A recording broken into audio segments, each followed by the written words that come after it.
Hello everyone. हम लोग start करते हैं स्टूडेंट इसका सेकंड पार्ट एपीजीपी का एपी का हमने सेकंड पार्ट लेते हैं। चलिए, लास्ट टाइम हमने क्वेश्चन की प्रैक्टिस करी होगी। अब आपको क्या रखा है, the two arithmetic mean between. आपको -6 एंड 14 के बीच में दो अर्थमेटिक मीन निकाले, तो -6 एंड 14 के बीच में दो अर्थमेटिक मीन। ठीक है, दो अर्थमेटिक मीन निकाले तो ये एपी सीरीज है एक तरह से। फर्स्ट टर्म, ये सेकेंड, ये थर्ड, ये फोर्थ। अब ये फर्स्ट सेकंड अगर थर्ड फोर्थ टर्म है तो मैं स्टूडेंट्स आपके लिए अगर मैं लिखूं तो ये फर्स्ट टर्म को क्या लिखेंगे आप, ए। सेकंड टर्म को क्या लिखेंगे, ए प्लस डी। थर्ड को ए प्लस 2d एंड फोर्थ को क्या लिखेंगे, ए प्लस 3d। तो ये फोर्थ टर्म होगी ना स्टूडेंट्स आपकी, तो क्या लिखेंगे, it's a plus 3d is equals to 14। A आपका 6 है तो 3d is equals to 14 plus 6, तो d इज इक्वल टू 20/3। तो d की वैल्यू कितनी है, 20/3। अब 20/3 अगर आप लोग फर्स्ट इक्वेशन में पुटअप करते हो तो ये हो जाएगा आपको -6 प्लस 20/3। तो -6 प्लस 20/3, तो ये 2/3 हो गया। तो फर्स्ट टर्म तो 2/3 है, 2/3 इसमें दे रखा है, इसमें दे रखा है, ये तो हो नहीं सकता ऑप्शन। अच्छा, नेक्स्ट टर्म निकालनी तो 2/3 प्लस 20/3, तो 22/3, फिर 7 1/3। तो 7 1/3 आपका option B. The answer is B, 2/3 and 7 1/3। समझ में आया स्टूडेंट्स आपको? The arithmetic mean between 33 and 77। तो 33 एंड 77 के बीच में एक अर्थमेटिक मीन निकाला, तो ये टर्म कौन सी होगी आपकी, first second third. Third term को लिखते हैं A plus 2d। A plus 2d is equal to 77 और ए की वैल्यू 33, तो 2d is equal to 77 minus 33 कितना होता है, 44। तो d इज इक्वल टू 22। तो 33 प्लस 22 कितना होता है, 55। The answer is C, 55। The answer is C, 55। ये चीज क्लियर है क्या? एंड स्टूडेंट्स, डायरेक्ट अगर अर्थमेटिक मीन आपको सीधा निकालना है, अगर आपको सीधा निकालना है, उसका फॉर्मूला होता है स्टूडेंट ए। जैसे आपको 33 और 77 के बीच एक ही अर्थमेटिक निकाल, तो इन दोनों को प्लस करके डिवाइड बाय 2 कर दो। ए एम अर्थमेटिक मीन अगर एक ही है तो दोनों को प्लस करके डिवाइड बाय 2 कर दो। 33 प्लस 77 डिवाइड बाय 2, इट्स 55। आप डायरेक्ट भी अप्रोच कर सकते हैं अगर एक ही है तो। Next one, the arithmetic mean between -2 and 23। 4 arithmetic mean चाहिए, तो -2 एंड 23 के बीच में 4 चाहिए। 1 2 3 4। चलो, अब स्टूडेंट्स अगर मैं आपसे बात करूं तो ये first term, second, third, fourth, fifth and six term, ये सिक्स टर्म है। A plus 5d is equal to 23। A की वैल्यू -2 है तो 5d is equal to 25 and d is equal to 5। तो -2 में 5 जोड़ूंगा तो कितना होता है, 3 3 प्लस 5 8 8 प्लस 3 13 13 18। तो ये आपके नंबर्स हो गए 3 8 13 18, 3 8 13 18। तो answer is C. Done. Next one, the sum of three integer in AP is 15। AP के थ्री इंटीजर, उनका सम तो 15 है and their product is 80।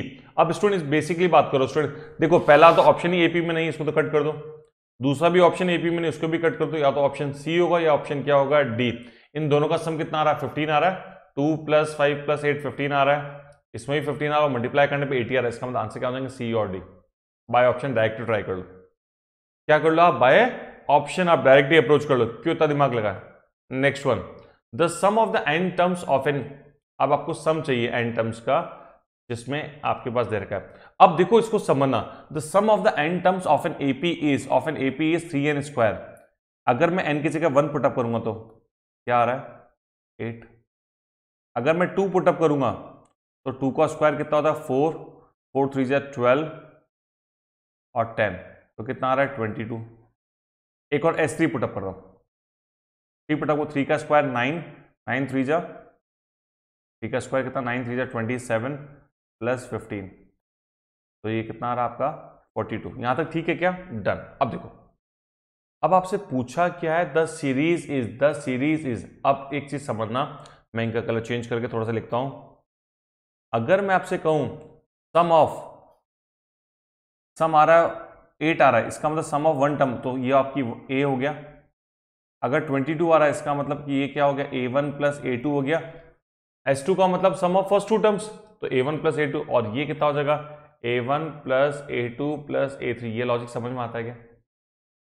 Done.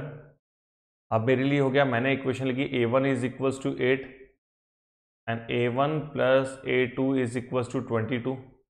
अब इधर मैं अगर a की वैल्यू पुटअप करूँ तो a2 कितना आ गया 22 माइनस ऑफ 8 तो कितना होता है 14। तो फर्स्ट टर्म आपकी 8 है, सेकेंड टर्म आपकी 14 है, सो ऑन। ठीक है, तो 8 14 वाले कौन सी सीरीज दे रखी है आपको? ए सीरीज दे रखी है, तो answer is your A. Next one, the nth term of whose the nth term of the series whose sum to the n terms again वही चीज देखो, S1 कितना रहा आपका 7 आ रहा है, S2 कितना आ रहा है बेटा पुटअप करो, 2 का स्क्वायर 4 20 और 24। तो आपकी फर्स्ट टर्म तो 7 हो गई जैसा हमने पहले किया था, और ये आपका कितना हो गया a1 plus a2 equals to 24। Put up करूंगा तो सेकेंड टर्म कौन सी होगी आपकी? सेकेंड टर्म कौन सी होगी? 17। नेक्स्ट टर्म कौन सी हो जाएगी? 21, सो ऑन। ये समझ में आया स्टूडेंट्स? ये लॉजिक समझ में आता है कि फर्स्ट टर्म आपकी 7 होगी क्योंकि S1 7 है, S1 का मतलब फर्स्ट टर्म ही होता है, S2 का मतलब a1 प्लस a2। a1 की जगह अगर आप 7 पुटअप करोगे तो a2 की वैल्यू कितनी हो जाएगी 17। तो फर्स्ट टर्म अगर 7 है तो सेकंड टर्म कौन सी आपकी 17, तो डिफरेंस 10 का है, तो नेक्स्ट टर्म कौन सी होगी 27, सो ऑन। अब आपसे पूछा क्या है? nth term. क्या पूछा आपसे? nth term. nth टर्म का फॉर्मूला क्या होता है? an is equal to a plus n minus 1d। चलो पुटअप करो, first term 7 n minus 1d कितना आपका 10, तो 7 प्लस 10n माइनस 10, तो 10n माइनस 3, तो 10n माइनस 3 ऑप्शन में दे रखा है, तो option is your C 10n minus 3। Okay, the number of numbers between 74 and 2556 divisible by 5। आपसे कितने नंबर ऐसे है तो हमको n निकालना है। तो आपकी फर्स्ट टर्म क्या होगी 75, क्योंकि 74 तो मल्टीपल है नहीं, एंड द लास्ट टर्म आपकी क्या होगी? लास्ट टर्म को आप an भी लिख सकते हैं, तो लास्ट टर्म इज 25555। बस चलो फॉर्मूले में पुटअप करो, an is equal to a 75 plus n minus 1, ये निकालना है आपको, d इज योर 5, और an को भी आप लिख सकते हैं 25555। तो अगर मैं आपसे माइनस करूं तो 25 में से 75 माइनस किया, 25 माइनस 75, तो जो वैल्यू आ रही है वो स्टूडेंट्स आ रही है 25480 n माइनस 1 और 5। इसको हमने 5 से डिवाइड कर दिया, डिवाइड बाय 5, ये आ रही है आपकी 5096 is equal to n minus 1, n की वैल्यू 5097। 5097 कौन सा ऑप्शन है? B option. कौन सा ऑप्शन है? B option. डन स्टूडेंट्स, ये चीज क्लियर है। नेक्स्ट वन,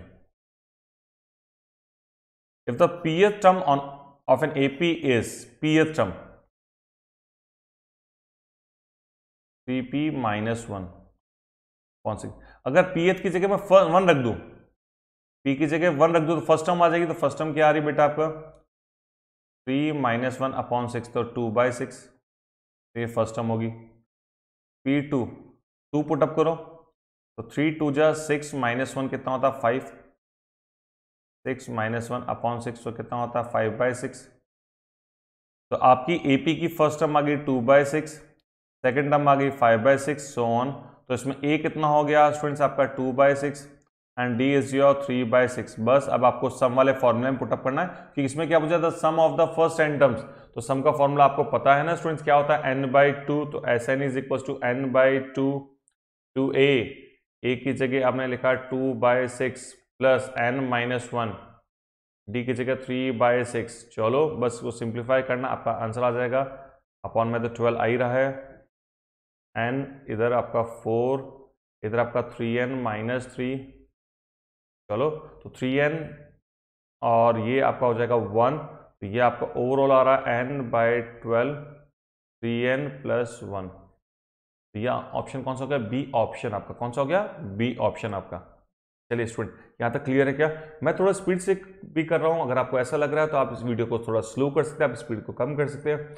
अगर आपको स्पीड कम लग रही तो आप ज़्यादा कर सकते हैं। आप तो मन के राजा हैं, तो आप आराम से सारी चीज़ें कर सकते हैं। पर मुझे लगता है मैं सारे क्वेश्चन का सॉल्यूशन लिख दूँ तो कहीं किसी कॉन्सेप्ट को लेकर आपको दिक्कत आ रही तो आप आराम से समझ पाओ। The first term of an AP is 14, तो A हो गया आपका 14। The sum of first 5 terms and the first 10 terms are equal in magnitude but opposite in sign. The third term का मतलब a प्लस 2d तो आपको चाहिए। अब आपसे क्या पूछा है, the sum of first 5 terms, तो 5/2 2a प्लस n-1, तो 5 - 1 4d। The sum of first 5 terms आ गया is equal to first 10 terms n/2 2a 2 × 14 plus n-1d। और यहां हमने माइनस का सिंबल लगा दिया, क्योंकि इसने क्या रखा, equal in magnitude but opposite in sign. Equal तो है पर अपोजिट इन साइन। तो चलो 2 से तो 2 सीधा कैंसिल, इससे इसको कैंसिल किया तो कितना होता है, -2 रह गया। तो 2 × 14 28 प्लस 4d, तो 28 × 2 कितना होता है, -56 -18d। चलो कोई कंफ्यूजन तो नहीं है किसी स्टूडेंट को? -56 और ये मिला के होता है 84, कितना होता है 84 -56 एंड ये इधर जाएगा माइनस का हो जाएगा माइनस का, और ये इधर जाएगा तो ये कितना हो जाएगा स्टूडेंट्स आपका 22d।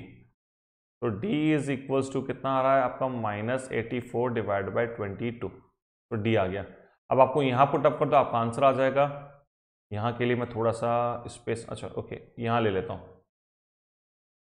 ठीक है, मैं कलर भी चेंज कर लेता हूँ, थोड़ा सा कंफ्यूजन नहीं रहेगा सर कहाँ सॉल्व किया था आपने इसका। तो आपका आएगा a + 2d, a is your 14, d is your 2 × -84 divide by 22, इसको इससे कट किया तो कितना था 11। चलिए तो 11 × 44 154 -84 अपॉन 11, इसको सॉल्व करूँगा तो 70 divide by 11, and 70 divide by 11 का अगर आप सॉल्व करते हैं 64/11, द आंसर इज ए 64/11। इस क्वेश्चन का आंसर हो जाएगा 64/11। डन, चलो good. Next one, the sum of a certain numbers of an AP.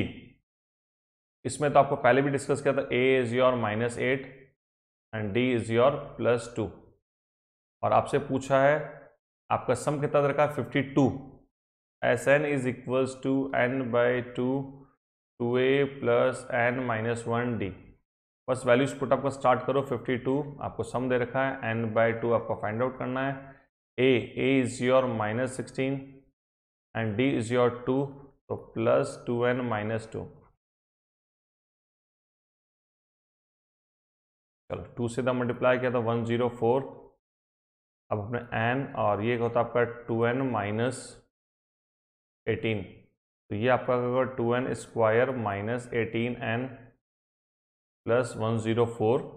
अगर मैं कट करूँ n² -9n प्लस 52, अगर मैं इसको सिंप्लीफाई करूंगा तो मेरे पास में जो n की वैल्यू आ जाएगी, y की वैल्यू कितनी आएगी 13, इस क्वाड्रेटिक इक्वेशन को सॉल्व करने के बाद। तो answer is B 13। Quadratic equation solve कर लेंगे ना स्टूडेंट्स, बाकी आप लोग चैप्टर आराम से देना, क्वाड्रेटिक इक्वेशन का पूरा एक चैप्टर है तो आराम से पढ़ना। Next one, the first and the last term of an AP are, first and the last term and the sum दे रखा, तो इसका फॉर्मूला था ना Sn is equal to second number formula n/2 a plus l। Sn कितना रखा 7171 n/2 -4 n plus 146, तो 142 divide by 2 तो 71 n 7171 n इज योर कितना हो जाएगा आपका 101, तो answer is A 101। Okay next one, the sum of the series, आपको 17 टर्म्स का सीरीज चाहिए, तो उसमें ए डी सब पता है, तो Sn is equal to n/2 17 divide by 2 2a 2 × 3.5 plus 17 - 1 16 × 3.5। बस इसको मल्टीप्लाई करना है स्टूडेंट्स, आपके पास आंसर आ जाएगा 7 प्लस